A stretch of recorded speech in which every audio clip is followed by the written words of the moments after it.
Hi, this is Ahed with Logos Learning, and in this introductory video, I will explain to you how to apply the first rules of derivatives to find the derivatives of functions. So the first rule is the rule of the derivative of a constant.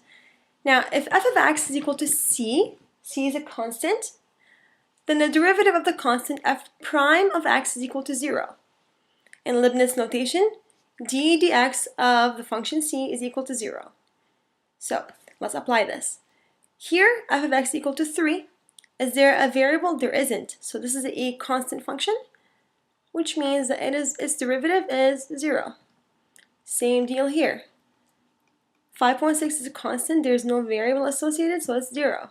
Same thing here. Don't be confused by a lot of stuff there. There's no variable, which means this is a constant, and its derivative, f prime of x, don't forget that, always to write that, is 0. So this is the rule of the derivative of a constant is always equal to 0. Second rule, the power rule. So now we have a power of n. If f of x is equal to x to the power of n, then f prime of x, the first derivative of x, is equal to n. So you bring the power down as a multiple. So n to the power of n times x to the power of n minus 1. So your x loses 1 power. In Leibniz notation, the derivative of x to the power of n is equal to n times x to the power of n minus 1. Let's apply this rule. If f of x is equal to x squared, f prime of x is equal to, the 2 comes down, x to the power of 2 minus 1, which is equal to 2 to the power of x to the power of 1, which we don't really have to write. Now here, we don't want the variable to be in the denominator, so we're going to bring it to the numerator by changing the sign of its exponent. So if you remember from my previous videos, whenever you want to change or you want to flip a fraction, you just change the sign of its exponent. So this is your f of x now that we modified so that we can work with it easily. Now let's find its derivative. We're going to bring the n down, so minus 1 x to the power of, this is your n, so minus 1, which is minus 1 x to the minus 2. Now, we don't want to leave any negative exponents in the answer. It's unsightly. So we're going to bring it back to the denominator, and we're going to change the sign from negative 2 to positive 2. Now, next one. If f of x is equal to 1 over x to the power of 5, we're going to modify f of x first before we work with it. We're going to bring the x to the numerator by changing the sign of its exponent. So this is your new f of x. F prime of x is equal to, we're going to bring the n down, so minus 5 x to the power of minus 5 minus 1, or minus 5x to the minus 6. Now we're not going to leave a negative exponent, that's ugly. So minus 5 to the power of x to the power of 6. This is how we apply the power rule. The third rule, the constant multiple rule. Now, if the function g of x is equal to c, constant, times f of x, then the derivative of g of x, g prime of x, is equal to the constant, unchanged, times the derivative of f of x. It is a mouthful, but it's very simple. Now, let's apply this rule. So this is our function, f of x is equal to 3, which is our c, and our function is x cubed. Okay, let's say that. So f prime of x is equal to, we're going to leave the 3 out, and we're going to derive x cubed. So this becomes 3x to the 3 minus 1. We just use the power rule here to derive the x cubed. Now we're going to multiply this through. 3 times 3, so this is 9x to the power of 3 minus 1, that's 2. Let's apply the rule again. Here we have an ugly function. We're going to make it a little bit nicer before we derive it. So again, we're going to bring the x squared from the denominator to the numerator so that we can work with it. We're going to leave the 3 out of it for now, and then we're going to derive the function. So this becomes minus 2x to the minus 3 because it loses 1 power. So this is minus 6x to the power minus 3. And remember, we don't want to leave negative exponents in the answer. That's not nice to look at. So x cubed you bring into the denominator. Here, another ugly function. You're welcome. The square root of x is basically x to the power of 1/2, if you remember. Now let's derive that. That's more sightly. We're going to leave the 3 out of it, and we're going to derive x to the power of 1/2. So the 1/2 comes down, that's your n.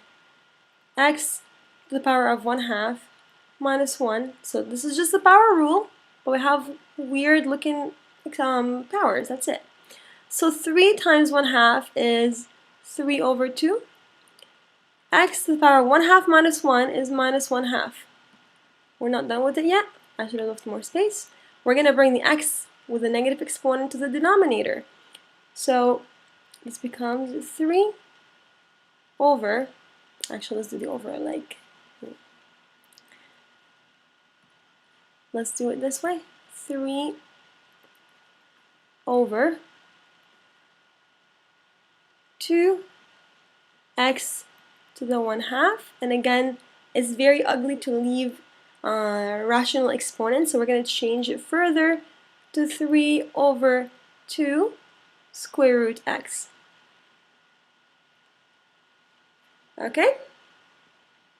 Let's keep going. The sum rule. The sum rule is very, very, very easy. So if h of x equal to f of x plus g of x, then h prime of x is equal to the derivative of f of x plus the derivative of g of x. So here is the Leibniz notation for it, so you can review that. The derivative of that plus that is equal to the derivative of the first plus the derivative of the second. Let's apply it. Now, if f of x is equal to 2x squared plus 3x plus 5, here we're considering each one to be its own function, and we're going to derive them separately. So f prime of x is equal to, remember this is a constant, so we're going to leave it in the front and derive x squared. To derive x squared, you bring the 2 down, and this becomes x to the 2 minus 1, which is just 1, plus 3x. Okay, we're going to leave the 3 out of it, and we're going to derive x. How do we derive x? X has a power of 1, so we're going to bring the 1 down, and this becomes x to the power of 1 minus 1, which is 0.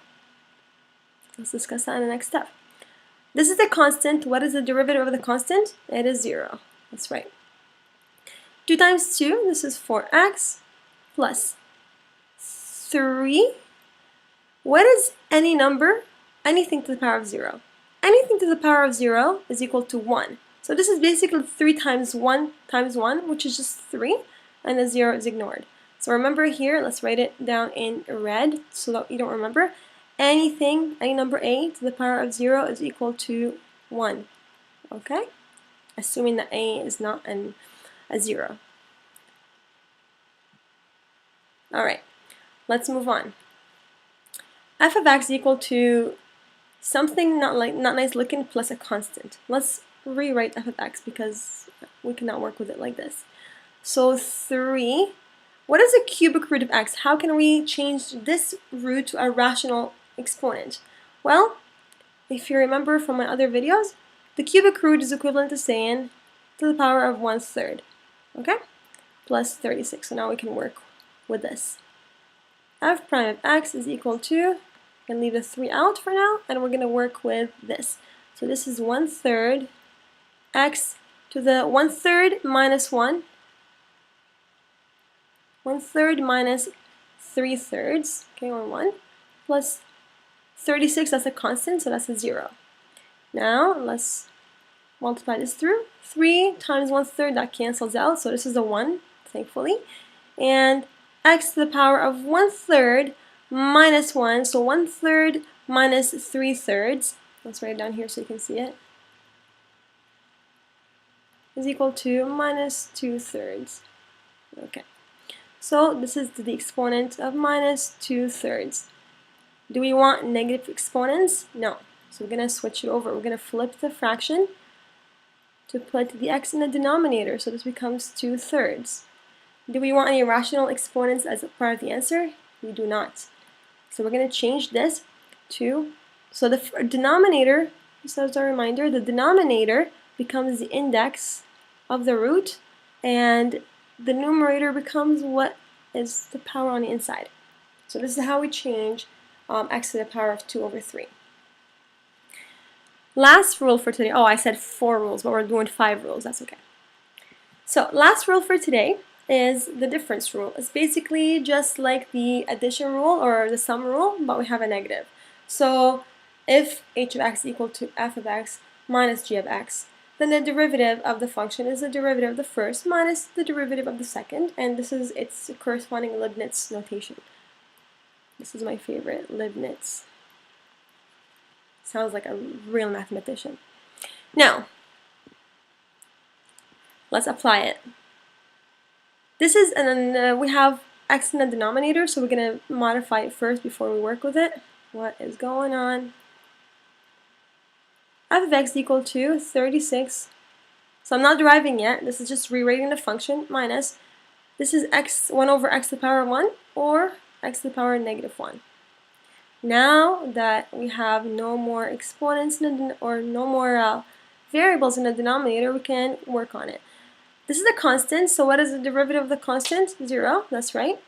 Minus, let's derive the other function. So we're going to bring the -1 down, x to the -1 minus 1. Okay, so this 0 is gone. So we're going to write -1 times negative, so that's a positive. X to the power of -1 minus 1 is -2. So we're not going to leave any negative exponents on the answer, so we're going to bring this down to the denominator like this. So this is the derivative of f of x. Let's do another example. This is a nice looking function, so we can work with it right away. So 2x squared becomes 2 times 2x to the power of 1 minus 4, the derivative of x is 1 to the power of x to the 0, which we talked about earlier. That corresponds to 1, right?